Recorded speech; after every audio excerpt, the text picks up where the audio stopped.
মানুষের জীবনের প্রচেষ্টা থাকে সুস্থ সুন্দরভাবে বাঁচার। অনেক সময় শরীরকে সুস্থ ও স্বাভাবিক রাখাটা সম্ভব হয়ে ওঠে না, ফলে শরীরে বাসা বাঁধে নানা রোগ। কিছু রোগ বালাই খুবই হালকা হলেও অনেক রোগ আছে যা জটিল আকার ধারণ করতে পারে। তবে জটিল এইসব রোগ হবার আগে শুধু শরীরের ভেতরই নয়, বরং বাইরের অনেক লক্ষণ মিলিয়ে নিয়েও দ্রুত সেই রোগ প্রতিরোধে কার্যকরী ব্যবস্থা গ্রহণ করা সম্ভব। সেরকমই এক উপায় হল প্রস্রাবের রং দেখে শারীরিক অবস্থা নির্ণয় করা। চিকিৎসকদের মতে খুব সহজেই প্রস্রাবের রং দেখে অনেক সময় রোগ নির্ণয় করা যায়।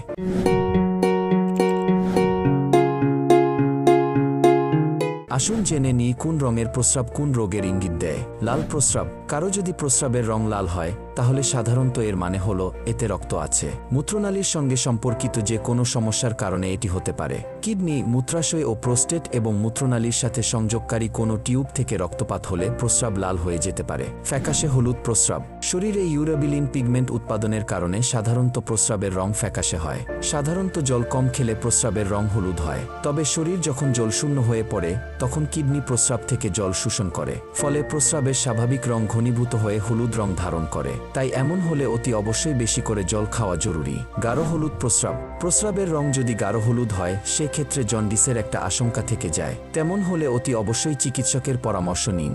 এছাড়াও ভিটামিন বি কমপ্লেক্স কিংবা মূত্রনালীর সংক্রমণ দূর করার কোনো অ্যান্টিবায়োটিক ওষুধ খেলেও প্রস্রাবের রং হালকা কমলা বা হলুদ হতে পারে। কমলা প্রস্রাব।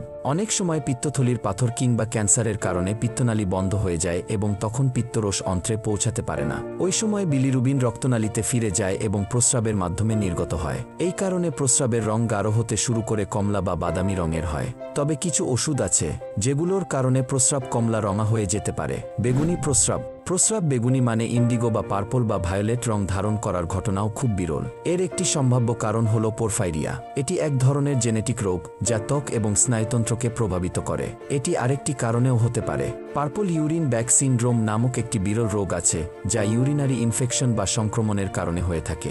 হাসপাতালে চিকিৎসাধীন রোগীদের প্রস্রাব নির্গমনের জন্য ক্যাথিটার থাকলে এক্ষেত্রে তাতে পার্পল রঙের দাগ দেখা যায়। সবুজ ও নীল প্রস্রাব। চেতনানাশক, ভিটামিন, অ্যান্টিহিস্টামিনের মতো কিছু ওষুধ খাওয়ার কারণেও প্রস্রাবের রং সবুজ বা নীল হয়ে যেতে পারে। সিউডোমোনাস অ্যারুগিনোসা নামক ব্যাকটেরিয়া নীল ও সবুজ রঙের পায়োসায়ানিন যৌগ তৈরি করে। এটি মূত্রনালীর সংক্রমণের একটি বিরল কারণ।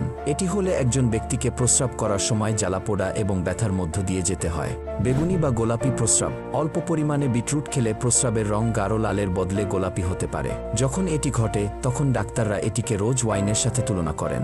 গোলাপি প্রস্রাব। এই রঙের প্রস্রাব দেখলে অনেকেই ভয় পেয়ে যান, তবে সব সময় গুরুতর সমস্যার কারণেই এমনটা যে হয় তা নয়। 4টি কারণে এটা হতে পারে। প্রস্রাবে রক্ত চলে এলে কিংবা কোনো বিশেষ ওষুধ বা টক্সিনের কারণে এমনটা হয়। টক্সিন, লেড বা পারদের কারণেও গোলাপি রঙের প্রস্রাব হতে পারে। তবে যদি রক্তের কারণে হয় তাহলে ইউটিআই, টিউমার, প্রোস্টেটের সমস্যা কিংবা কিডনিতে স্টোন হয়ে থাকতে পারে। ঘোলাটে প্রস্রাব।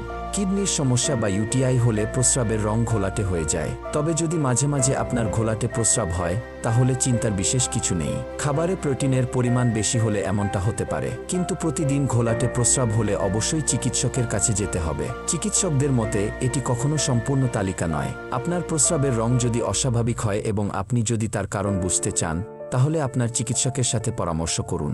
সেই সাথে প্রয়োজন মতো পানীয় পান করুন।